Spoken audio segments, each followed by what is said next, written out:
बोलो भक्त और भगवान की जय। पिछले एपिसोड में आपने अक्रूर जी की कथा सुनी। अब आप सुदामा जी की कथा सुनेंगे। बोलो सुदामा जी महाराज की जय। सभी संतों की जय, सभी भक्तों की जय। मेरे गुरुदेव महाराज श्री रामभद्राचार्य जी की जय। सुदामा जी चरित्र। विप्रवर सुदामा जन्म से ही दरिद्र थे। श्री कृष्णचंद्र जब अवंती में महर्षि सांदीपनि के यहाँ शिक्षा प्राप्त करने गए, तब सुदामा जी भी वहीं गुरुदेव के आश्रम में थे। वहाँ श्री कृष्णचंद्र ने से उनकी मैत्री हो गई। दीन बंधु को छोड़कर दीनों से भला और कौन मित्रता करेगा। श्याम सुंदर तो गिने चुने दिन गुरु गृह रहे और उतने ही दिनों में वे समस्त वेद वेदांग शास्त्र आदि तथा सभी कलाओं की शिक्षा पूर्ण करके चले आए। वे द्वारिकाधीश हो गए। सुदामा की भी जब शिक्षा पूरी हुई, तब गुरुदेव की आज्ञा लेकर वे भी अपनी जन्मभूमि लौट आए। विवाह करके उन्होंने भी गृहस्थ आश्रम स्वीकार किया। एक टूटी झोंपड़ी, टूटे फूटे दो चार पात्र और लज्जा ढकने को कुछ मैले चिथड़े, बस इतनी ही गृहस्थी थी सुदामा की। जन्म से सरल संतोषी सुदामा किसी से कुछ मांगते नहीं थे। जो कुछ बिना मांगे मिल जाए, भगवान को अर्पण करके उसी पर उनका एवं उनकी पत्नी का जीवन निर्वाह होता था। प्रायः पति पत्नी को उपवास करना पड़ता था। उन दोनों के शरीर क्षीण कंकाल प्रायः हो रहे थे। जिसने श्याम सुंदर की स्वप्न में भी एक झांकी कर ली, उसके हृदय से वह मोहनी मूर्ति कभी हटती नहीं। फिर सुदामा तो उन भुवन मोहन के सहपाठी रह चुके थे। उन वनमाली के साथ बहुत दिन तक उन्होंने पढ़ा था, गुरु की सेवा की थी। वन में साथ साथ कुछ समिधा फल फूल एकत्र किए थे। उस मयूर मुक्ति ने उनके चित्त को चुरा लिया था। वे उसी का बराबर ध्यान करते, उसी का गुणगान करते। पत्नी से भी वे अपने सखा के रूप, गुण, उदारता आदि का बखान करते थकते न थे। सुदामा की पत्नी सुशीला साध्वी एवं पति परायणा थी। उसे अपने कष्ट की कोई चिंता नहीं थी, किंतु उसके दुबले भी क्षीण काय धर्मात्मा पतिदेव को जब उपवास करना पड़ता था, तब उसे अपार कष्ट होता था। एक बार जब कई दिनों उपवास करना पड़ा, तब उसने डरते डरते स्वामी से कहा, महाभाग, ब्राह्मणों के परम भक्त साक्षात लक्ष्मीपति शरणागत वत्सल यादवेंद्र श्री कृष्णचंद्र आपके मित्र हैं। आप एक बार उनके पास जाइए। आप कुटुंबी हैं, दरिद्रता के कारण क्लेश पा रहे हैं, अवश्य आपको प्रचुर धन देंगे। वे द्वारिकाधीश अपने श्री चरणों की सेवा करने वाले को अपने आप को दे डालते हैं, फिर धन दे देंगे, इसमें तो संदेह ही क्या है। मैं जानती हूँ कि आपके मन में धन की रत्ती भर भी इच्छा नहीं है, पर आप कुटुंबी हैं। आपके कुटुंब का इस प्रकार कैसे निर्वाह होगा। आप अवश्य द्वारका जाएं। सुदामा ने देखा कि ब्राह्मणी भूख के कष्ट से व्याकुल हो गई है। दरिद्रता से घबराकर वह मुझे द्वारिका भेज रही है, किंतु श्याम सुंदर के पास धन की इच्छा से जाने में उन्हें बड़ा संकोच हुआ। उन्होंने स्त्री से कहा, पगली, ब्राह्मण को धन से क्या काम। तू कहे तो मैं भिक्षा मांग लाऊं, पर धन के लिए द्वारिका जाना मुझे अच्छा नहीं लगता। हमें तो संतोष पूर्वक भगवान का भजन करने में ही सुख मानना चाहिए। ब्राह्मणी ने बहुत आग्रह किया। वह चाहती थी कि सुदामा अपने मित्र से केवल मिल आए एक बार। सुदामा ने भी सोचा कि श्री कृष्णचंद्र के दर्शन हो जाएं। यह तो परम लाभ की बात है, परंतु मित्र के पास खाली हाथ कैसे जाएं? कहने पर किसी प्रकार ब्राह्मणी किसी पड़ोसिन से 4 मुट्ठी रूखे चूड़े मांग लाई और उनको एक चिथड़े में बांध कर दे दिया। वह पोटली बगल में दबाकर सुदामा जी चल पड़े द्वारिका की ओर। अब कई दिनों की यात्रा करके सुदामा द्वारिका पहुंचे।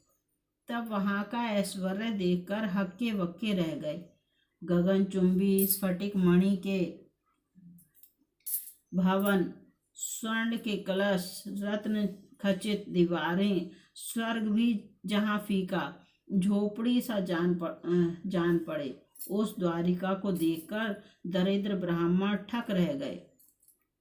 किसी प्रकार उन्हें पूछने का साहस हुआ। एक नागरिक ने श्री कृष्णचंद्र का भवन दिखा दिया। ऐसे कंगाल चिथड़े लपेटे मैले कुचैले ब्राह्मण को देखकर द्वारपाल को आश्चर्य नहीं हुआ। उसके स्वामी ऐसे ही दीनों के अपने हैं, यह उसे पता था। उसने सुदामा को प्रणाम किया, परंतु जब सुदामा ने अपने को भगवान का मित्र बताया तब वह चकित रह गया।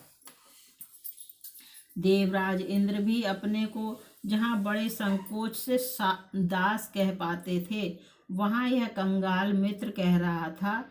किंतु उन शरण कृपा सिंधु का कौन कैसा मित्र है, यह भला कब किसी ने जाना है।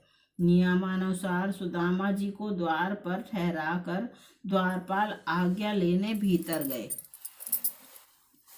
त्रिभुवन के स्वामी सर्वेश्वर यादवेंद्र अपने भवन में सैया पर बैठे थे। श्री रुक्मणी जी अपने हाथ में रत्न दंड लेकर व्यजन कर रही थीं। भगवान को द्वारपाल ने भूमि में मस्तक रखकर प्रणाम किया और कहा, एक फटे चिथड़े लपेटे, नंगे सिर, नंगे बदन, शरीर मैला कुचैला, बहुत ही दुर्बल ब्राह्मण द्वार पर खड़ा है। पता नहीं वह कौन है और कहाँ का है। बड़े आश्चर्य से चारों ओर वह देखता है। अपने को प्रभु का मित्र कहता है, प्रभु का निवास पूछता है और अपना नाम सुदामा बताता है। सुदामा, यह शब्द कान में पड़ा कि श्री कृष्णचंद्र ने जैसे सुधी बुद्धि खो दी। मुकुट धरा रहा, पटुका भूमि पर गिर पड़ा, चरणों में पादुका तक नहीं, वे विह्वल होकर दौड़ पड़े।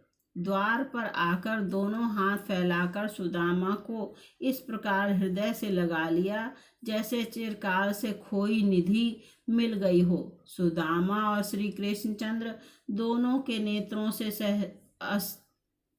अजस अश्रु प्रवाह चलने लगा।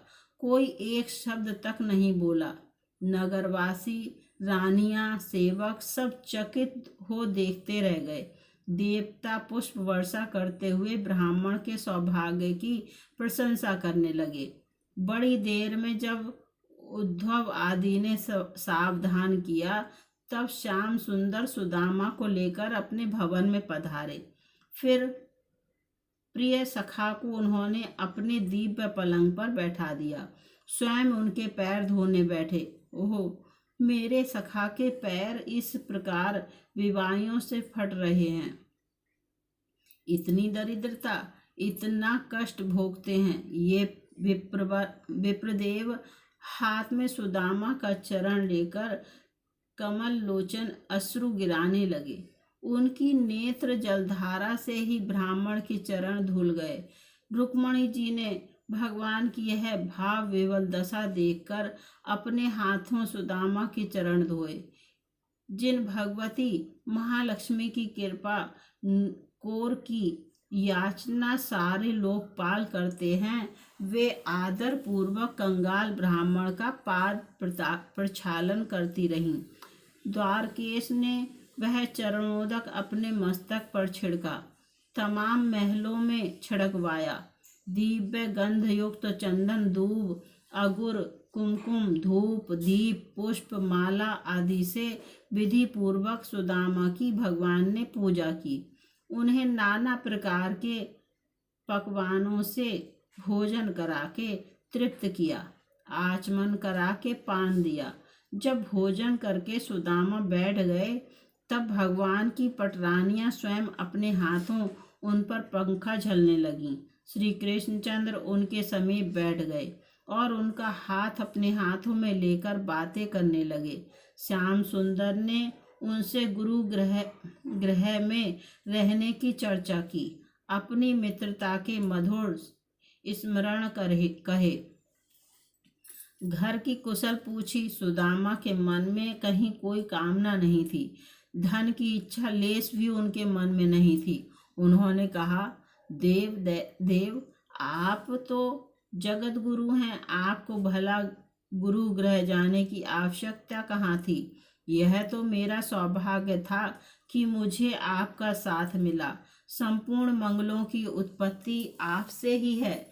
वेदमय ब्रह्म आपकी मूर्ति हैं। आपका गुरु गृह में अध्ययन तो एक लीला मात्र था।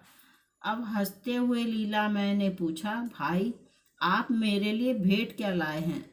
प्रेमियों की दी हुई जरा सी वस्तु भी मुझे बहुत प्रिय लगती है और अभक्तों का विपुल उपहार भी मुझे संतुष्ट नहीं करता। सुदामा का साहस कैसे हो द्वारका के इस अतुल ऐश्वर्य के स्वामी को रूखे चूरे देने का। वे मस्तक झुकाकर चुप रह गए। सर्वांतर्यामी श्री हरि ने सब कुछ जानकर यह निश्चय कर ही लिया था कि यह मेरा निष्काम भक्त है। पहले भी कभी धन की इच्छा से इसने मेरा भजन नहीं किया और न अब इसे कोई कामना है, किंतु अपनी पतिव्रता पत्नी के कहने से जब यह यहाँ आ गया तब मैं इसे वह संपत्ति दूंगा जो देवताओं को भी दुर्लभ है। यह क्या है? यह क्या है? भाभी ने मेरे लिए जो कुछ भेजा है उसे आप छिपाए क्यों जा रहे हैं? यह कहते हुए श्री कृष्णचंद्र ने स्वयं पोटली खींच ली। पुराना जीर्ण वस्त्र फट गया, चूरे बिखर पड़े। भगवान ने अपने पीठ पट में कंगाल की निधि के समान उन्हें शीघ्रता से समेटा और एक मुट्ठी भरकर मुख में डालते हुए कहा, मित्र, यही तो मुझको परम प्रसन्न करने वाली प्रिय भेंट है। ये चूरे मेरे साथ समस्त विश्व को तृप्त कर देंगे। बड़ा मधुर, बहुत स्वादिष्ट, ऐसा अमृत जैसा पदार्थ तो कभी कहीं मिला ही नहीं। इस प्रकार प्रशंसा करते हुए जब श्री कृष्णचंद्र ने दूसरी मुट्ठी भरी तब रुक्मणी जी ने उनका हाथ पकड़ते हुए कहा, प्रभु बस कीजिए, मेरी कृपा से इस लोक और परलोक में मिलने वाली सब प्रकार की संपत्ति तो इस एक मुट्ठी चूरे से ही इस ब्राह्मण को मिल चुकी। अब इस दूसरी मुट्ठी से आप और क्या करने वाले हैं? अब आप मुझ पर दया कीजिए। भगवान मुट्ठी छोड़कर मुस्कुराने लगे। कुछ दिनों तक सुदामा जी वहां रहे। श्री कृष्णचंद्र तथा उनकी पटरानियों ने बड़ी सेवा की। उनकी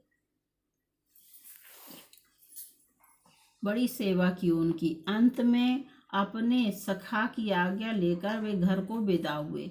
लीलामाई ने दूर तक पहुंचाकर उनको विदा किया। सुदामा जी को धन की तनिक भी इच्छा नहीं थी। श्री कृष्णचंद्र बिना मांगे ही बहुत कुछ देंगे, ऐसी भावना भी उनके हृदय में नहीं उठी थी। द्वारिका से कुछ नहीं मिला, इसका उन्हें कोई खेद तो हुआ ही नहीं। उल्टे वे सोचते जा रहे थे, अहो, मैंने अपने परम उदार सखा की ब्राह्मण भक्ति देखी। कहाँ तो मैं दरिद्र पापी और कहाँ वे लक्ष्मी निवास पुण्य चरित्र, किंतु मुझे उन्होंने उल्लसित होकर हृदय से लगाया, अपनी प्रिया के पलंग पर बैठाया, मेरे चरण धोए। साक्षात श्री लक्ष्मी जी की अवतार रुक्मणी जी मुझ पर चंवर करती रहीं। मेरे परम सुहृद श्री कृष्ण कितने दयालु हैं। मनुष्य को उनके चरणों की सेवा करने से ही तीनों लोकों की संपत्ति, सब सिद्धियां और मोक्ष तक मिल जाता है। उनके लिए मुझे धन देना कितना सरल था, किंतु उन दयामय ने सोचा कि यह निर्धन धन पाकर मतवाला हो जाएगा और मेरा स्मरण नहीं करेगा, अतः मेरे कल्याण के लिए उन्होंने धन नहीं दिया। धन्य सुदामा, घर में भूखी स्त्री को छोड़ आए हैं। अन्न वस्त्र का ठिकाना नहीं। पत्नी को जाकर क्या उत्तर देंगे इसकी चिंता नहीं। राजेश्वर मित्र से मिलकर कोरे लौटे, इसकी गिलानी नहीं। धन के लिए धन के भक्त भगवान की आराधना करते हैं और धन न मिलने पर उन्हें कोसते हैं, किंतु सुदामा जैसे भगवान के भक्त तो भगवान को ही चाहते हैं। भगवान के पास सुदामा पत्नी की प्रेरणा से गए थे। सुदामा के मन में कोई कामना नहीं थी, पर पत्नी ने धन पाने की इच्छा से ही प्रेरित किया था उन्हें। भक्त वांछल कल्पतरु भगवान ने विश्वकर्मा को भेजकर उनके ग्राम को द्वारका जैसी भव्य सुदामापुरी बनवा दिया था।